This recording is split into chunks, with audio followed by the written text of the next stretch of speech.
കൂട്ടുകാരെ, ഞാനിന്ന് ഉണ്ടാക്കാൻ പോണത് നല്ല അടിപൊളി ഒരു സ്പെഷ്യൽ അരിയുണ്ടയാണ്. അത് എല്ലാവരും ഉണ്ടാക്കി നോക്കണം. ഇനി നമുക്ക് എങ്ങനെ ഉണ്ടാക്കുക എന്ന് കാണാം.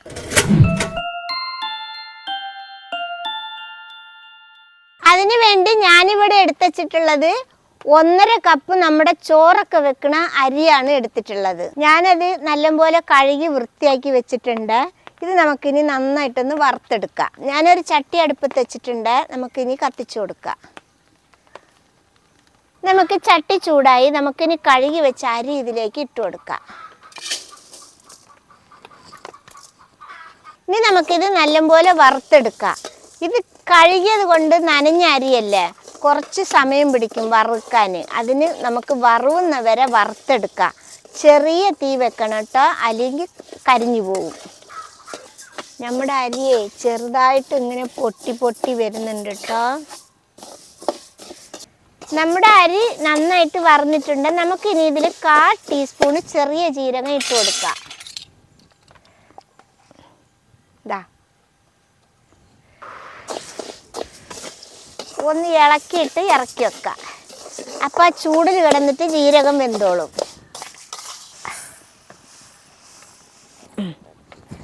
നമുക്കിനി ഈ ചട്ടിയിൽ തന്നെ ഒരു 1.5 കപ്പ് തേങ്ങ ചിരണ്ടിയത് ഇട്ട് നന്നായിട്ട് വറുത്തെടുക്കാം. അതിൻ്റെ കൂടെ നമുക്ക് 1 ടീസ്പൂണ് നെയ്യും കൂടി ഒഴിച്ചു കൊടുക്കാം.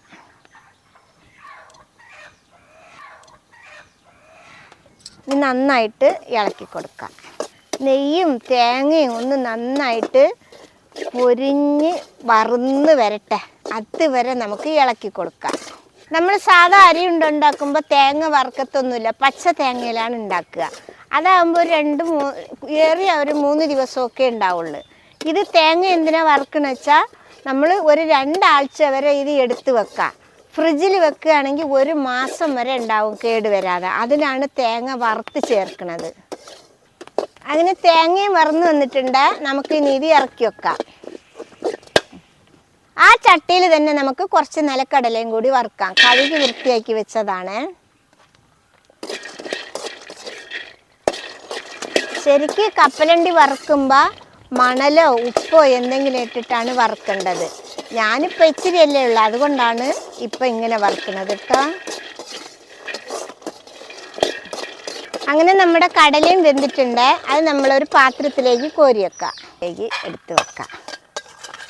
എന്നിട്ടിത് നന്നായിട്ടൊന്ന് ചൂടാറട്ടെ. എന്നിട്ട് വേണം അതിൻ്റെ തോലൊക്കെ കളയാൻ.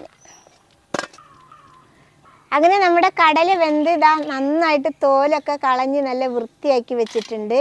അരിയൊക്കെ നല്ല മൊരിഞ്ഞിതാ നല്ല സൂപ്പറായിട്ടുണ്ട്. തേങ്ങ അതേപോലെ തന്നെ നമ്മുടെ പാകത്തിന് വറന്നിട്ടുണ്ട്. അങ്ങനെ 3 സാധനവും റെഡി ആയിട്ടുണ്ട്. ഇനി നമുക്ക് ഇതൊക്കെ ഒന്ന് പൊടിച്ചെടുക്കാം. പൊടിക്കാൻ ഒരു ജാർ വെച്ചിട്ടുണ്ട്. അതിലേക്ക് ഈ അരി വറുത്തതും അതിൻ്റെ കൂടെ ചെറിയ ജീരകം വറുത്തതും ഇതിലേക്ക് ഇട്ട് കൊടുക്കാം. ഇനി നമുക്ക് നിലക്കടല വറുത്തത് കൂടി ഇതിലിട്ട് കൊടുക്കാം. ഇനി നമുക്ക് വറുത്ത് വെച്ച തേങ്ങയുടെ പകുതി ഇതിലേക്ക് ഇട്ട് കൊടുക്കാം.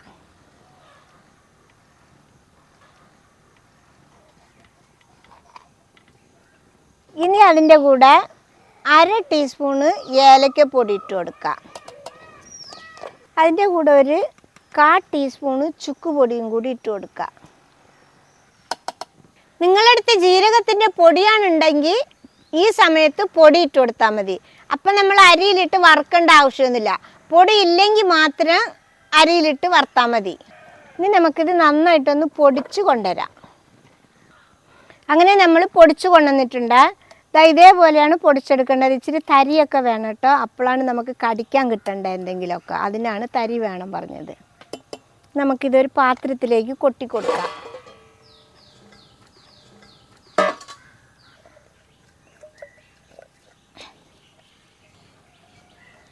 നമുക്കിനി ഇതിലേക്ക് വേണ്ട ശർക്കര ഒന്ന് ഉരുക്കിയെടുക്കാം. ഞാനതിന് വേണ്ടി ഇവിടെ 200 ഗ്രാം ശർക്കരയാണ് എടുത്തിട്ടുള്ളത്. അത് നമുക്ക് ചട്ടിയിൽ കൊട്ടി കൊടുക്കാം. നമുക്കിതിലേക്ക് ഇനി ഒരു 1/4 കപ്പ് വെള്ളവും കൂടി ഒഴിച്ചു കൊടുക്കാം. ഇനി നമുക്ക് ശർക്കര ഒന്ന് നന്നായിട്ട് ഉരുക്കിയെടുക്കാം.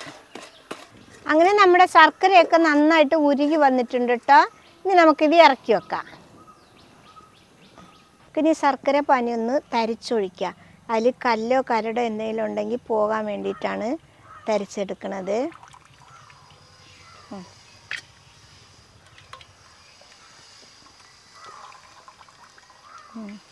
ചെറിയ ചെറിയ കരടുകളേ ഉള്ളൂ.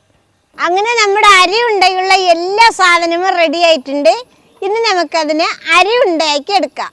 നമുക്കിനി ആദ്യം വറുത്ത് പൊടിച്ച് വെച്ച പൊടിയിലേക്ക് ബാക്കിയുള്ള തേങ്ങ ഇട്ട് കൊടുക്കുക. ഒന്ന് തേങ്ങ ഇട്ട് കൊടുത്തൊന്ന് ഇളക്കി കൊടുക്കുക. തേങ്ങ എല്ലായിടത്തും ആയിക്കോട്ടെ. നമുക്കിനി ഇതിലേക്ക് തരിച്ച് വെച്ച ശർക്കര പാനില്ലേ, അത് ഇതിലേക്ക് ഒഴിച്ചു കൊടുക്കുക. ഇതിൻ്റെ പാതി നമുക്ക് ആദ്യം ഒഴിച്ചു കൊടുക്കുക. ബാക്കിയുള്ളത് വേണമെങ്കിൽ ഒഴിച്ചു കൊടുത്താൽ മതി. നമുക്കൊന്ന് ഇളക്കി കൊടുക്കാം. ഇതെങ്ങനെ കുഴക്കേണ്ട വെച്ചാൽ നമ്മൾ പുട്ടിനൊക്കെ പൊടി കുഴയ്ക്കുമല്ലോ, അതിനേക്കാളും ലേശം കൂടി കൂടുതൽ വെള്ളം ഒഴിച്ച് വേണം കുഴയ്ക്കാൻ. പക്ഷേ വെള്ളം കുറഞ്ഞാൽ നമുക്ക് പിടിക്കാൻ പറ്റില്ല. പാകത്തിന് വെള്ളമായാലേ നമുക്ക് ഉരുണ്ട ആക്കാൻ പറ്റുള്ളൂ. ഇനി നമുക്കിതിലേക്ക് 1 ടീസ്പൂൺ കൂടി നെയ്യ് ഒഴിച്ചു കൊടുക്കാം. നമുക്കിനി ഇതിലേക്ക് കുറച്ചുകൂടി ശർക്കര പാനി ഒഴിച്ചു കൊടുക്കുക. വെള്ളം കുറവുള്ളത് കൊണ്ടാണ് ഒഴിച്ചു കൊടുക്കുന്നത് കേട്ടോ. ഇനി നമുക്ക് ഒന്നുകൂടി കുഴച്ചെടുക്കാം.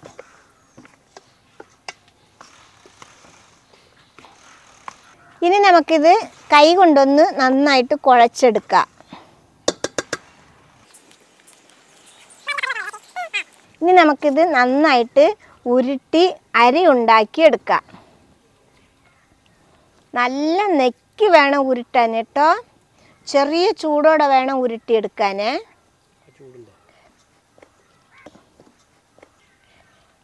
എന്താ കണ്ടില്ലേ? ഇതാ ഇങ്ങനെ ആക്കി എടുക്കണം.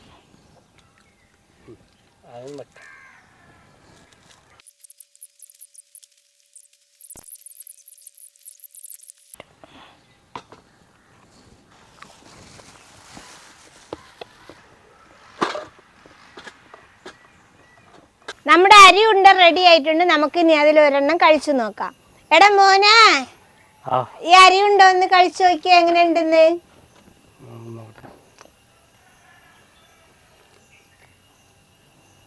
സൂപ്പറുണ്ട്. ആ ചുക്കിന്റെയും പിന്നെ ജീരകത്തിന്റെ ഒക്കെ രുചി ഉണ്ടല്ലോ, ആ ഒരു വെറൈറ്റി ആയിട്ടുണ്ട്. നല്ല ടേസ്റ്റ് ഉണ്ട്.